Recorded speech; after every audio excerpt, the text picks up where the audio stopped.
হলো না রে তোর, নামাজের নিলি না খবর। ও নামাজ হলো না রে তোর, নামাজের নিলি না খবর। অমন ধরলি নামাজ পড়লি নামাজ, অমন ধরলি নামাজ পড়লি নামাজ, ছাড়লি জীবন ভর। নামাজ হলো না রে তোর, নামাজের নিলে না খবর। অমন আজান শুনলে তাড়াতাড়ি না পড়লো না আমার নবী, দোজাহানের বাদশাহ নবী। ওগো আবু জেহেল বুঝলো না। জোরে আওয়াজ করে পড়ুন আল্লাহুম্মা।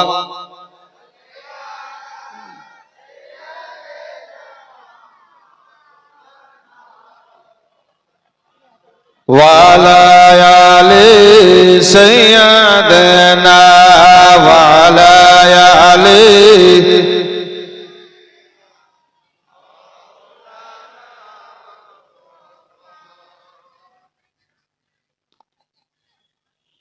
এতক্ষণ ধরে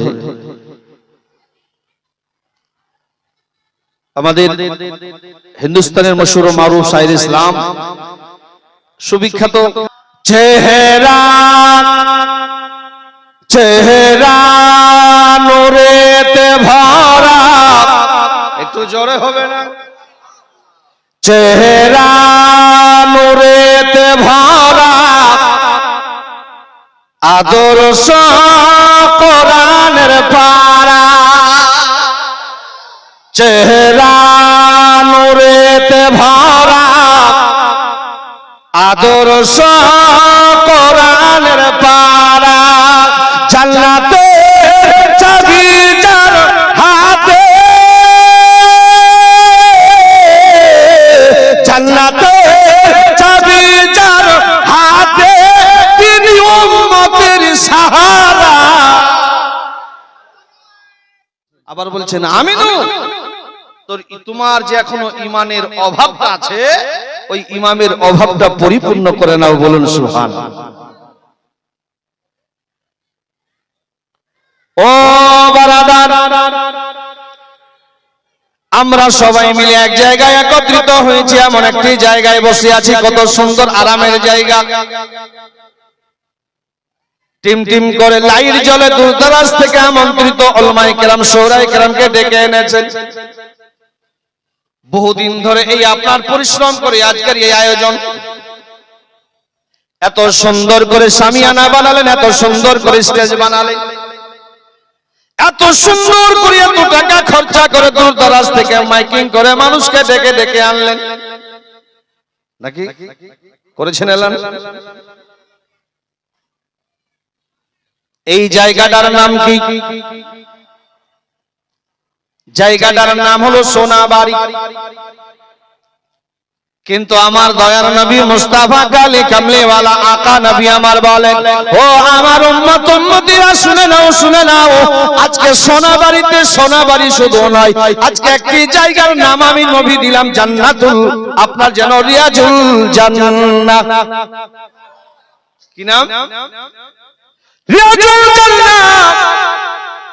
যে জায়গায় কোরআন ও হাদিসের আলোচনা হয়, কোরআন ও হাদিসের জিকির আজকার হয়, তাসবিহ তাহলিল হয়, ওই জায়গাটাকে আমার নবী বললেন রিয়াজুল জান্নাহ।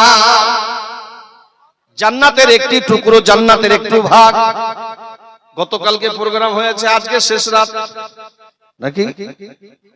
আজকে শেষ রাত। আমরা এখন কথায় বসে আছি, আমার নবী বললেন যারা মেহফিলের ভিতরে আছে তারা রিয়াজুল জান্নাতের ভিতরে আছে। রিয়াজুল জান্নাতের ভিতরে নিঃসন্দেহে আমরা এখন জান্নাতের একটি টুকরোর ভিতরে আছি, জান্নাতের একটি ভাগের মধ্যে আছি। আমার নবী দয়ান নবী মুস্তাফা, ও বিশ্ববাসীগণ মুসলমান, এখন বর্তমান যুগের হাজিরা হজ করতে যায়, আমার নবী যেখানে বসে আলোচনা করতেন, আমার নবী যেখানে বসে খুতবা দিতেন, ওই জায়গাটার নাম হলো রিয়াজুল জান্নাহ। পবিত্র ওই জায়গাটার নাম হলো রিয়াজুল জান্নাহ। নবী আমার যেখানে বসে খুতবা দিতেন, আলোচনা করতেন, সাহাবী রাসূলরা আমার নবীর সঙ্গে বসতেন, আমার নবীকে বলতেন, ইয়া রাসূলুল্লাহ, ইয়া হাবিবাল্লাহ, নবী গো, আমাদের জীবনের যত সমস্যা হই গো নবী, আমরা সবাই আপনার কাছে আমাদের সমস্যার সমাধান পাই। আমাদের জীবনের যত সমস্যা সব সমাধান হুজুর আপনার কাছে গেলেই হয়ে যায়। আমার রাহমাতাল লিল আলামিন, আমার দয়ার নবী, মায়ার নবী, রহমতের নবী বলে না, আমার সাহাবীরা শুনে নাও, শুনে নাও, এই দুনিয়া থেকে যেদিন আমি চলে যাব, আমি মদিনা থেকে যেদিন বিদায় নিব, ওয়াফাত করে যাব, ওয়াসল করে যাব, মদিনা থেকে যেদিন আমি পর্দা করে যাব রে, এই মদিনার মানুষ বড় পাগল পারা হয়ে যাবে। ওই রহমতের নবী সাহাবীদেরকে জানিয়ে দিলেন, ও মদিনাবাসী শুনে নাও, আজকে তোমাদের যখন কোনো সমস্যা হয়, ওই সমস্যার সমাধানের জন্য তোমরা আমার কাছে আসো। যেদিন আমি মদিনা ছেড়ে চলে যাব, ওরে মদিনার মানুষ তোমরা পাগল পারা হয়ে যাবে। সাহাবী রাসূল জিজ্ঞাসা করেন, ইয়া রাসূলুল্লাহ, ইয়া হাবিবাল্লাহ, নবী গো, যেদিন আপনি ওফাত করে যাবেন, পর্দা করে যাবেন, ইয়া রাসূলুল্লাহ, আমরা কি বিপদে পড়ব গো নবী, একটু যদি আপনি বলে দিতেন তো ভালো হতো। আমার নবী, দয়ার নবী, মুস্তাফা, রহমতের নবী, মায়ার নবী বলে যেদিন আমি মদিনা থেকে চলে যাব, সেই দিন থেকে নিয়ে আল্লাহর আসমান থেকে রহমত পড়া বন্ধ হয়ে যাবে, আল্লাহর রহমত বৃষ্টি বন্ধ হয়ে যাবে। বলো তো বাবা, আমাদের এই সোনাবাড়িতে, এই উত্তর দিনাজপুর, আপনার যেন রায়গঞ্জ থানা, হেমতাবাদ থানায় যদি 1 বছর ধরে আসমান থেকে পানি বর্ষণ বন্ধ হয়ে যায়, বলুন তো চাষাবাদ ভালো হবে? চাষের জমি কাজ করবে? পানির অভাব দেখা দিবে না? 1 বছর যদি আসমান থেকে পানি বর্ষণ বন্ধ হয়ে যায়, আমাদের চাষাবাদ ভালো হবে না, আমাদের ফসল ভালো হবে না। কিন্তু আমার নবী, রহমতের নবী বললেন, আরে মদিনার মানুষ, আমি যেদিন চলে যাব, আমার রহমতের নবী, দয়ার নবী, মায়ের নবী কেমন বলি, আমি চলে যাওয়ার পরে মদিনাতে আসমান থেকে পানি বর্ষণ বন্ধ হয়ে যাবে। নবী মেরাজ করেছিলেন, শুনেছেন? কোরআন বলছে, সুবহানাল্লাযী আসরা বিআবদিহি লাইলাম মিনাল মাসজিদিল হারাম ইলাল মাসজিদিল আকসা, মসজিদে হারাম থেকে মসজিদে আকসা পর্যন্ত নবী সফর করলেন একে রাতে, শুধু সারা রাত নয়, মুহূর্তের মধ্যে পবিত্র সবে মেরাজ করলেন নবী। যে মেরাজের আলোচনা কেউ জানে না, আর মেরাজের কথা কেউ জানে না। আমার নবীর বিবি বড় আদরের বিবি, বিবি ফের কার আদরের হয় না? আদরের ছোট্ট বিবি মা আয়েশা রাদিয়াল্লাহু তাআলা আনহা, আমার নবীর বিবি, আমার নবীকে আদর করে নবীর কাছে বসে বলে, ইয়া রাসূলুল্লাহ, ইয়া হাবিবাল্লাহ, নবী গো, আপনি বলে মদিনা থেকে যেদিন চলে যাবেন, আমি সাহাবীর জবানে শুনলাম আসমান থেকে নাকি পানি বর্ষণ বন্ধ হয়ে যাবে। ইয়া রাসূলুল্লাহ, তাহলে কি আল্লাহ আর পানি বর্ষণ দেবে না? আল্লাহর রহমত কি আর হবে না? আমার নবী বললেন, আয়েশা, হবে, হবে, ওই নিয়ম পদ্ধতিটা শুধু তোমাকে জানিয়ে দিব। একটু জোরে হবে না? বলি, আয়েশা, মদিনার মানুষ পানির জন্য লালায়িত হবে, পাগল পারা হবে, এক অপরের কাছে ছুটাছুটি করবে, সবাই আল্লাহর কাছে কেঁদে কেঁদে দোয়া চাইবে, আল্লাহ আসমান থেকে পানি বর্ষণ বন্ধ করে দিয়েছো, আল্লাহ তোমার রহমত বন্ধ হয়ে গেছে, আল্লাহ তুমি রহমত দাও, আল্লাহ তুমি পানি বর্ষণ করাও। কিন্তু আমার আল্লাহ রাব্বুল আলামিন, আমার আল্লাহ তাবারক ওয়া তাআলা কোনো মতে আসমান থেকে 1 বিন্দু বরাবর পানি হবে না। আমার নবী বললেন, আয়েশা রে, ও আয়েশা, ও বিবি আয়েশা, যখন মদিনাতে পানি বর্ষণ বন্ধ হয়ে যাবে, তারা সবাই যেন মক্কা মদিনার গভর্নর রাষ্ট্রপতির কাছে যাবে। আমাদের রাষ্ট্র যদি পশ্চিমবঙ্গে পানি বন্ধ হয়ে যায় তো সরকারের কাছে যাব, পানির ব্যবস্থা করেন। ওই মক্কা মদিনার যারা রাষ্ট্রপতি গভর্নর হবে তাদের কাছে পানির আবেদন নিয়ে যাবে, রিকোয়েস্ট নিয়ে যাবে।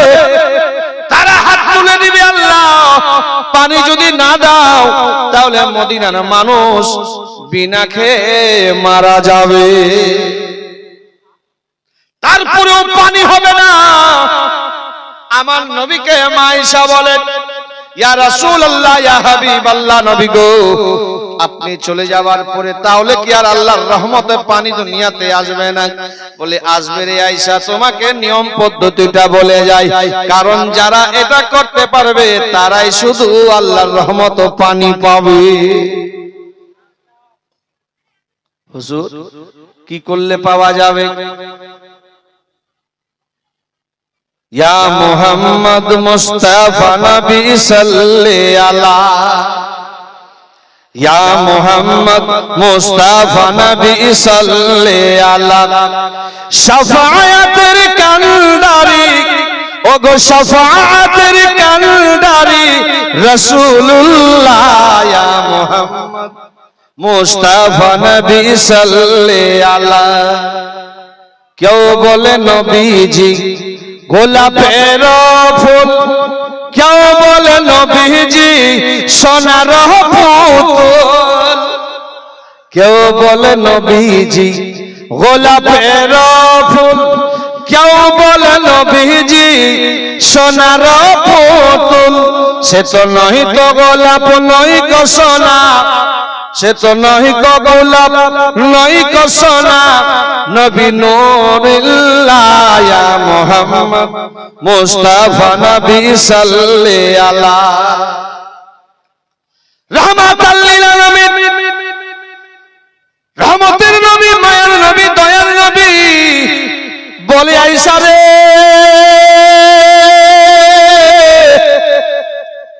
আসমান থেকে পানি বর্ষণ বন্ধ হয়ে যাবে, সবাই পাগল পারা হয়ে যাবে। আল্লাহ পানি দাও, পানি দাও, পানির অনাহারে আমরা কি মারা যাব? বলে আয়েশা সবাই তোমার কাছে আসবে, তোমাকে নিয়ম পদ্ধতিটা জানিয়ে দিয়ে যাই রে আয়েশা। আমি চলে যাওয়ার পরে আমার সবচেয়ে গুম্বাদের উপরে দেখবে একটি চাদর, দেখবে যেন চাদর ঢাকা আছে, একটি যেন দরওয়াজার মতো জানালা দেখা যায়, একটি 4 ফুট লম্বা চওড়ার একটি জানালা দেখতে পাবে। আমার নবী গুম্বাদে খাজরার উপরে এখনো পর্যন্ত সেই জানালা দেখা যায়, দেখবেন। হাজীদেরকে বলবো, হাজী কোন হাজীকে জিজ্ঞাসা করবেন, নিজ চোখে দেখে এসেছে, স্বচক্ষে দেখে এসেছেন গুম্বাদে খাজার উপরে একটি চাদর যেন ঢাকা আছে, একটু জ্বালানা আছে। আমার নবী রহমতের নবী বলেন, বলে আয়েশা রে ওই জায়গার চাদরটা একটু সরিয়ে দিতে বলবি। সরাতে দেরি, যখনই আমার গুম্বাদে খাজরা থেকে চাদরটা সরিয়ে দিবে মদিনাতে আল্লাহর রহমত পানি বর্ষণ শুরু হয়ে যাবে। বাদশা হাত তুলে দিল, গভর্নর রাষ্ট্রপতি যে আছে হাত তুলে দিয়েছে, পানির কোনো ব্যবস্থা নাই। মা আয়েশা সিদ্দিকা রাদিয়াল্লাহু তাআলা আনহা জানা বলেন, বলে তোমাদের যেটা তোমাদের দ্বারাই অসম্ভব সেটা আমার দ্বারাই সম্ভব। বলে আয়েশা তুমি ছোট্ট মানুষ কি পারবে বলো? বলে কি পারবো? বলে মদিনাতে পানি লাগবে। বলে অবশ্যই পানির জন্য তো পাগল পারা। বলে আমার নবী সবচেয়ে গুম্বাদের উপরে যে চাদরটা ঢাকা আছে ওই চাদরটা একটু সরিয়ে দাও, দেখবে মদিনাতে আল্লাহর রহমত বর্ষিত হবে। আয়েশা এত দোয়া করলাম, আল্লাহর কাছে এত দোয়া চাইলাম, তারপরে আসমান থেকে এক বিন্দু বরাবর এক ফোঁটা পানি বর্ষণ হলো না। আর ওই চাদরের মধ্যে কে লুকিয়ে আছে রে আয়েশা? বলে একবার বললাম তোমরা তুলে দাও, তুলে দিলেন, চাদরটা একটু সরিয়ে দিলেন। গম্বদে খাজরার চাদরটা একটু সরিয়ে দেওয়া মাত্র আল্লাহর রহমত যেন বর্ষিত হয়ে গেল। আল্লাহর নবী দয়াল নবী রহমতের নবী বলে গেলেন, ও আয়েশা, মদিনাতে মক্কাতে মক্কার মানুষ, মদিনার মানুষ পানির জন্য যখন লালায়িত হবে গো, মক্কার মানুষ মদিনার মানুষ যখন পাগল পারা হয়ে যাবে, আমার চাদরটা যেন তারা সরিয়ে দেয়, আর মদিনাতে আল্লাহর রহমত তারা পেয়ে যাবে।